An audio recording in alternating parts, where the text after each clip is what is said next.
How do you stop a train that can't stop? Start by melting the rails behind it. 4 drones dropped thermite from 500 meters and sealed the retreat path, forcing the crew to push the throttle, not brake. That acceleration from 42 to 56 kilometers per hour changed everything. In this video, we follow the kill chain in real time, shifting intercept points by 17 meters per kilometer, a Pansier S1's blind spot, and the fiber-linked drones that kept control when the spectrum turned to sludge. Before we move on, please take a moment to subscribe to the channel and like the video.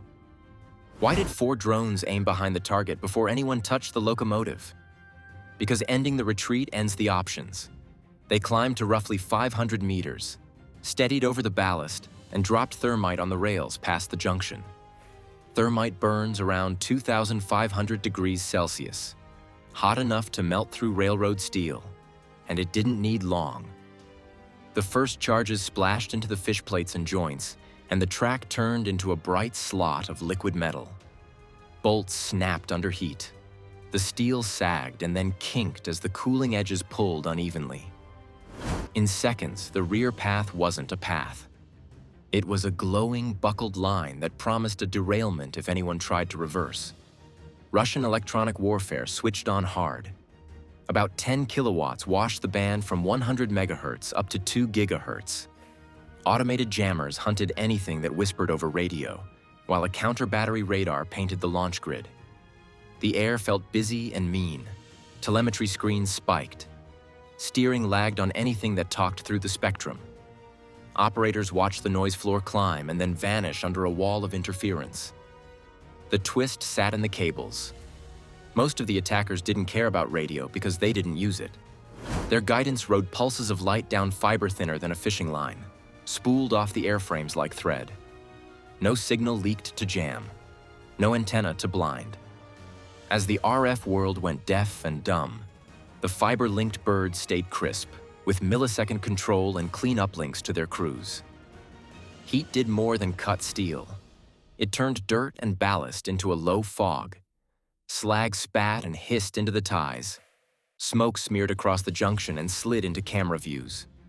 Sensors started to lose detail at the margins.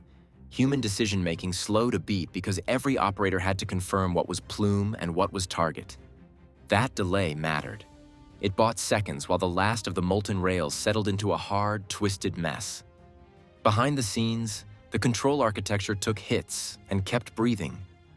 3 hardened bunkers sat in a broken line, each half a kilometer from the next. That spacing outstripped the lethal fragmentation radius of a 152mm shell, so one strike couldn't silence the network. Cables ran in shallow trenches with quick disconnects. If one node lost power or took a near miss, the neighboring station assumed the link with no handshake delay. Radios jammed, but the light stayed on.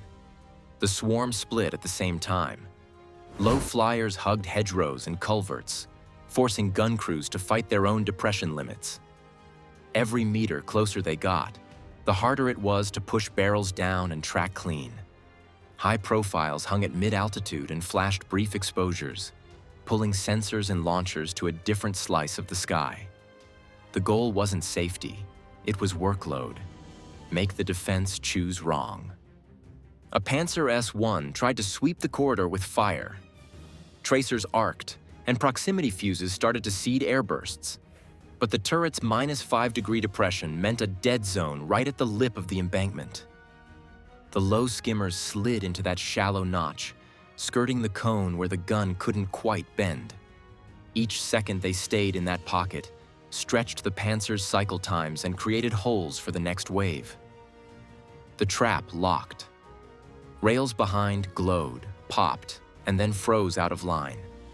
The crew in the cab had one option left: accelerate forward. Ukrainian control kept the guidance tight under spectrum chaos because the geometry of those 3 bunkers kept at least 2 nodes healthy at all times. Spacing wasn't guesswork. 500 meters made sure one loss didn't cut the cord. With the back door closed and the defense split between low and high threats, the timer started on the run-up to the intercept window. The throttle goes forward, and the clock starts lying to the crew. At 42 kilometers per hour, The intercept math gave the attackers room. At 56, the intercept point slid about 17 meters for every kilometer of track, shifting the sweet spot ahead of the nose. That means a drone that would have met the locomotive at marker A now meets it just past marker B, and every second of drift pushes the geometry forward again. Operators watched that drift and recalculated constantly, because a late turn or a bad lead would send a warhead into ballast. The running geometry settled into something simple and lethal. The fiber-linked drones held around 97 kilometers per hour, fast enough to eat the gap while leaving control margin for the final dive. The train ran near its safe maximum, heavy with fuel and ordnance, using every straight segment to keep speed up and every bend to shave as little as possible. The intercept window moved like a bead on a wire, and the crews rode the bead. You can feel the thinking. Cut the angle, preserve closure, never let the lead collapse to zero too soon. Electronic warfare punched holes in the formation. GPS screens went coarse and then unreliable. Spectrum noise killed latency on any craft that still relied on radio. Only the fiber-linked birds stayed clean. Their uplinks did not degrade, so their formation lines held steady, even as the intercept point jumped ahead by a few car lengths with each acceleration pulse from the locomotive. The difference showed on the controls. No input lag, no drift, just firm guidance as the noise floor rose.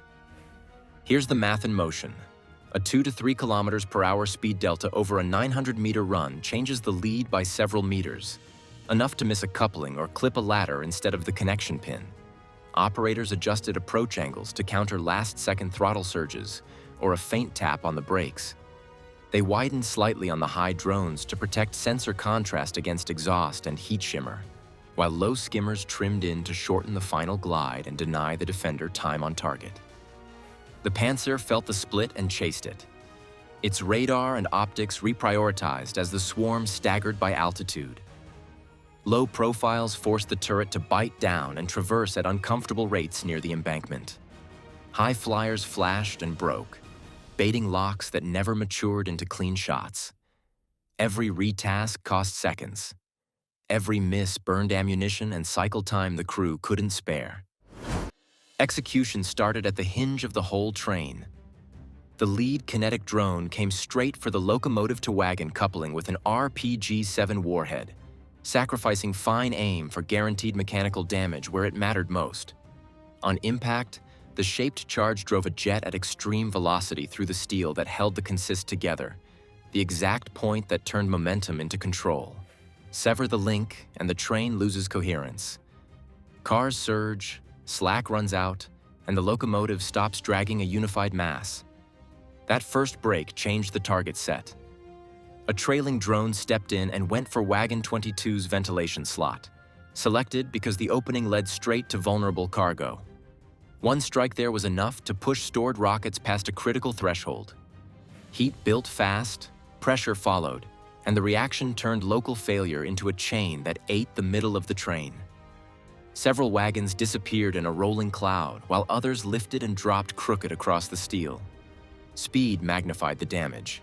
The moving consist stretched separation, giving trailing drones wider intercept margins and cleaner shots into gaps that had not existed seconds earlier.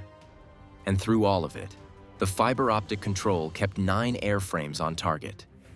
Light in cable ignored the noise and the jammers, letting them finish the sequence that turned a handful of low-cost platforms into a high-value kill. From there, the numbers told their own story as the logistics map bent around a single smoldering cut. A rail line didn't fail by luck. Timing, physics, and hardened control nodes trapped the retreat and forced momentum into a kill zone. That mix, thermite denial, altitude splits, and survivable command spacing, turned speed into liability and severed a supply artery mid-move. Research points to the next move. Stronger countermeasures, from directed energy options to improved EW and low-altitude defense. Next time, we'll test whether fiber-linked swarms scale, or if new tools close that low-angle window.